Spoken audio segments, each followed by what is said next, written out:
Добар ден. Христијан Мицкоски по секоја цена се определи за Никола Груевски и не се огради од неговите криминали. Напротив, и натаму останува посветен на одбраната на криминалот и одбраната на режимот. Најавата за бришење на функцијата почесен председател без осуда и без оградување од криминалот на Груевски е уште еден прочитан блеф на Мицкоски.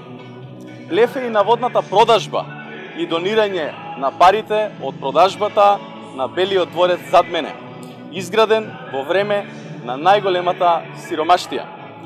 Криминално стекнатиот имот не може да се донира. Мицкоски се обкружи со луѓе од режимот, меѓу кои и исцелител, но и човек кој јавно на телевизија навредуваше пратеници на СДСМ и бранеше насилници кои упаднаа во собранието.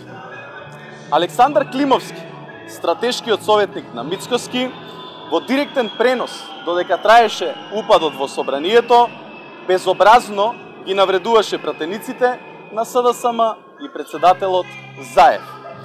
Со такви ликови Мицкоски и ВМРО-ДПМН се борат само за обнова на режимот, за робената држава и груевизмот.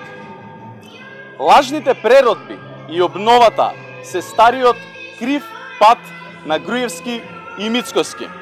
Членството во НАТО и ЕУ и враќањето на парите назад кај граѓаните се правиот пат.